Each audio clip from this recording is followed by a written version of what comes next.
Welcome back to Red Glasses Talks. The title of the day is, Are You Remembering True Success? Joshua chapter number 1 through 9. We've been reflecting on this for a number of weeks, but let me just read a couple verses that deal with this whole subject of success. Verse number 6, chapter number 1, Joshua. Be strong and brave, for you will be a successful leader of the people.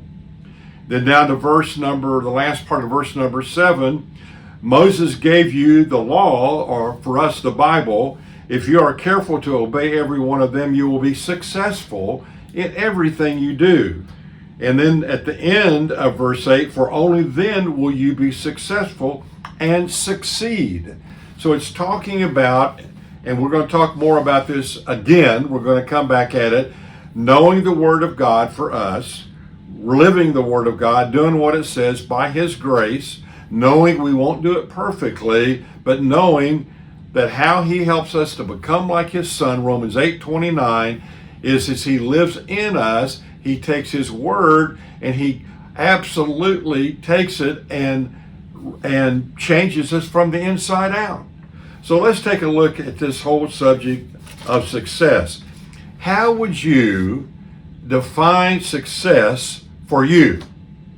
How would you know whether you are being successful or not? What are your criteria for being successful? I believe basically there are only two kinds of success. Number one is the world's kind of success, apart from Jesus, apart from His truth, the Word of God.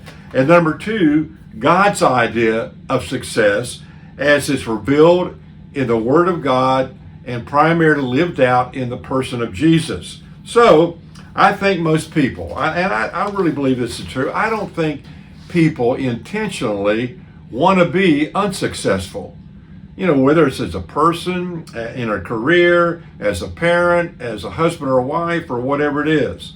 So let's take a look at these two different perspectives. The world's view of success, first of all. A guy named Paul Tripp, a great writer that I love all of his works, says much of how we define and how the world defines success is narcissistic. In other words, it's all about me. It's what I want. It's the pleasure that I seek. It's all about me. It's turned in on the self. And also, Tripp says in one of his devotional writings, he says, but what is success?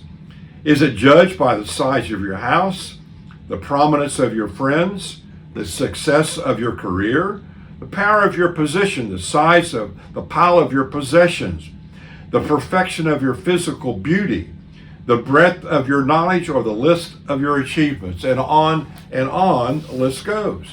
So John Huffman, one of my friends from years past and a great preacher and teacher, said this: God is not in the business of tummy tucks and nose jobs or of making life easy. I'll never forget years ago leading a study with about 10 Delta airline flight attendants, and one of the ladies came up to me afterwards, a flight attendant. She said, would you be praying about something? I'm having surgery. And I said, what? Beautiful lady. She said, well, it's my nose. She said, oh, I can breathe fine, but she said, it's slightly crooked and it just drives me crazy. Well, I would have liked to have told her, but it wasn't my place to do that. You're a beautiful lady. You don't need anything done to your nose. But anyway, that was her deal.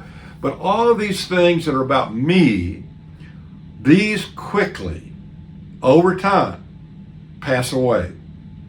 So what's God's view of success? Well, God is in the business of helping us, number one, to become like Jesus. Romans 8:29 says, be conformed to the image of Christ. Translated, become like Jesus. That's His goal for us. Number two, helping us to allow His priorities to shape us, to become our priorities. Matthew 22:37-39, Jesus said, you want to know the overall biggest priorities, what matters most? Love God, love your neighbor like you love yourself. He said, this is it. Here's another one, helping us to be a servant of the Most High King. If you want to find fulfillment, get your eyes off of you, get them on Him, and get them on the things that matter most, His priorities, and give yourself away to people, to serve people for His sake. Also, He wants us to help others in their pain, when things are difficult, and those who are separated from God, those who don't know Him and need to hear what He's done for them by living, dying, rising from the dead. Here's more. He's offering us amazing, eternal things of value. Listen to this. His forgiveness. That's success, being forgiven. How about His freedom? You know, you can know Christ and have a relationship with Him, but still not be free. You can still be in prison. And we'll talk about that at another time. He offers us His presence, His power, a clean conscience through His forgiveness, a certain hope of heaven someday, fulfilling purpose in life, something that will motivate us and get us up in the morning ready to go. These things, you ready? Never pass away. So you choose. What kind of success are you going to go after? The world's view of success, the world's way of success, which passes away quickly, or God's view of success, which is eternal? You think about that.